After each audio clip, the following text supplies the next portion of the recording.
Food security होती क्या है? खाद्य सुरक्षा का मतलब क्या है? भारत में हम खाद्य सुरक्षा की बात क्यों कर रहे हैं? क्या भारत की तरह दूसरे देशों में भी ऐसी कोई खाद्य सुरक्षा का मामला होता है? और खाद्य सुरक्षा बेसिकली होती खुद क्या है?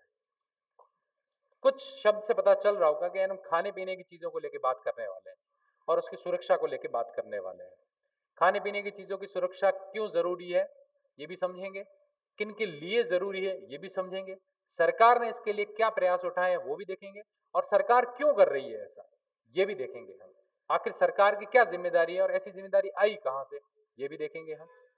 तो इस तरीके से कुछ हमने पिछले पार्ट के लास्ट वाले अधिकार में देख लिया था जीवन जीने के अधिकार में कि भोजन देना भी एक अधिकार है हमारा क्योंकि लोकतांत्रिक सरकार है इसलिए वो ऐसा काम करेगी। अब लिखोगे कुछ नहीं, अब मैं समझा रहा हूं आपको एक एक करके पॉइंट, पहले समझो फॉर्मेट में है क्या, क्योंकि जब इंपॉर्टेंट चीजें चल रही होती तब उसको ध्यान ज्यादा देना चाहिए। सबसे पहला पॉइंट हम पढ़ेंगे हमारे पार्ट में, परिचय, जो कि इंट्रोडक्शन हमेशा होता है। और परिचय में सबसे पहली पॉइंट हमारा आएगा खाद्य सुरक्षा। आखिर खाद्य सुरक्षा की सामान्य डेफिनेशन क्या है? Food security. अब ध्यान देना इस बात के ऊपर आप, फूड सिक्योरिटी,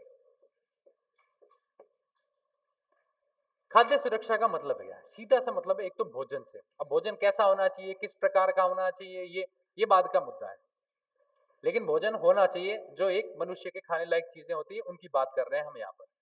क्या आदमी को जितनी कैलोरी चाहिए होती है उतनी चीजें उसको उपलब्ध होनी चाहिए। जब पहली चीज होती है खाद्य सुरक्षा के अंदर, फूड सिक्योरिटी में, कि जब सर्वप्रथम तो ये होता है कि भोजन की उपलब्धता होनी चाहिए। पहले क्या होनी चाहिए? उपलब्धता होनी चाहिए। पहले तो सामान्य शब्दों में समझो, जब समझाऊंगा तब और लिखवाऊंगा इसको।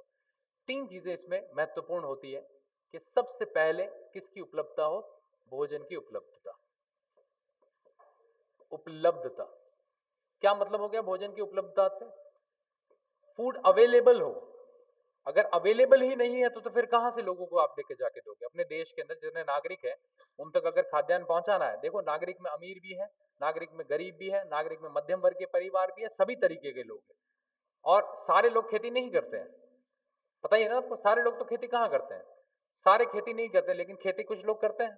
तो सरकार की जिम्मेदारी है कि खेती इतनी पर्याप्त मात्रा में हो जाए कि कम से कम भोजन उपलब्ध हो जाए कि भाई हमारे देश की इतनी जनसंख्या है, इतना उत्पादन हम साल में करते हैं तो जनसंख्या आराम से खा सकती है इन भोजन को, चाहे वो गेहूं हो, चावल हो, दाल हो, कोई भी हो, कि भाई इतनी उपलब्धता तो है।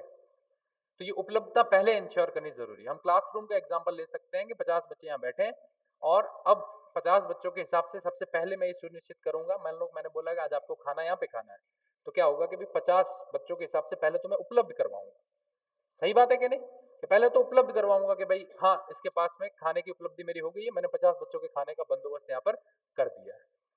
एक तो पहले होती है कि आपके खाद्य की उपलब्धता। अब उपलब्धता करने के बाद दूसरी चीज आती है, उपलब्धता के साथ साथ में दूसरी चीज आती है कि खाद्य पदार्थों की लोगों की वहां तक क्या होनी चाहिए? पहुंच। ऐसा नहीं है कि भाई मैं राजस्थान के बॉर्डर के इलाके में कहीं पे बैठा हूं, यहाँ पे खेती नहीं होती है और मुझे कहा जाए कि पंजाब के अंदर खूब गेहूं पड़े हैं, खूब चावल पड़े हैं, वहां पे खूब उपलब्धता पड़ी है, तो वो उपलब्धता मेरे क्या काम की आएगी?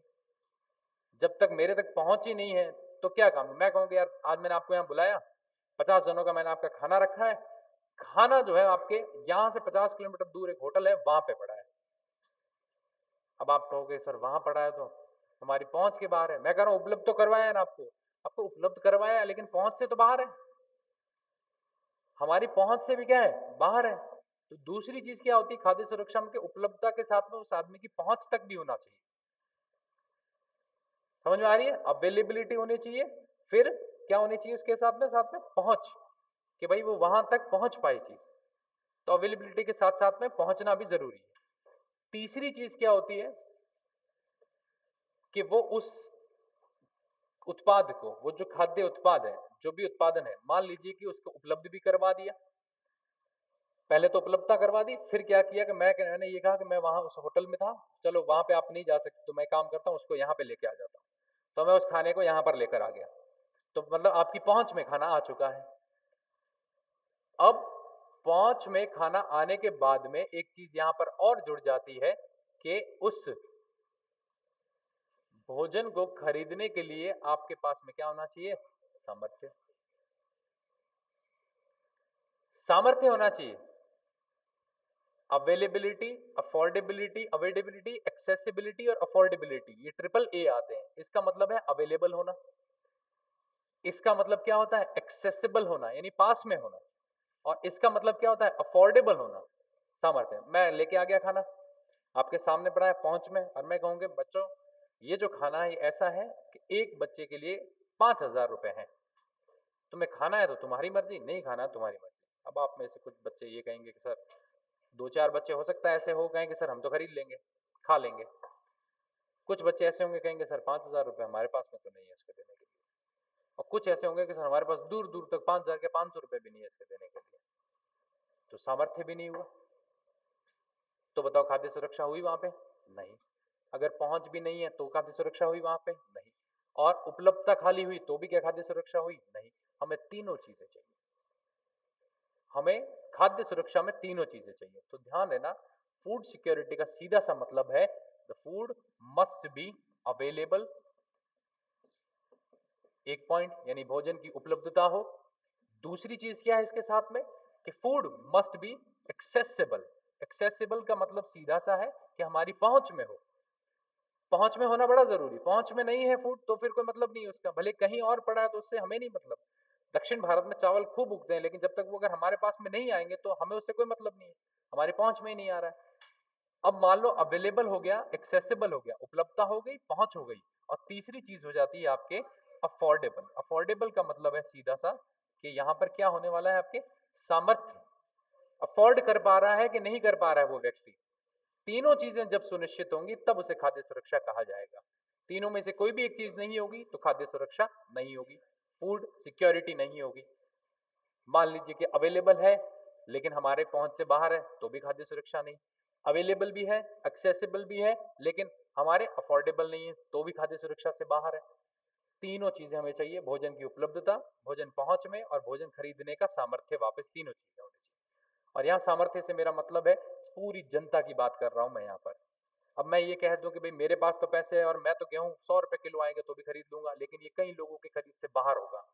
तो इसीलिए सरकार ये सुनिश्चित करती है, ये पूरा काम भारत में सरकार देखती है कि खाना उपलब्ध भी हो, पहुंच में भी आए और अफोर्डेबल भी हो। जो लोग उसको उस दाम में नहीं खरीद पाते हैं उनको कम दाम में दिया जाता है।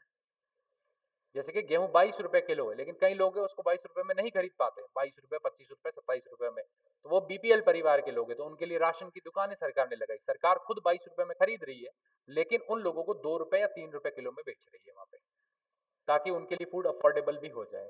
तो ये फूड सिक्योरिटी है। रीजन है कि जब तक खाद्य सुरक्षा नहीं होगी देश मजबूत नहीं होगा। आपके अपने लोगों के पास खाने के लिए भोजन ही नहीं है तो आगे हम क्या सोचेंगे? आई बात समझ में? तो ये वो वाली बात होगी, इसे कहते हैं फूड सिक्योरिटी, इसे कहते हैं आपके खाद्य सुरक्षा। तो availability, accessibility and affordability, these are the three basic elements of the food security. अब यहां पर बात आ जाती है पहले, ये हो गया हमारा पहला मामला। आई बात समझ में? खाद्य सुरक्षा, तीन चीजें नहीं है तो खाद्य सुरक्षा नहीं, तीनों होनी चाहिए।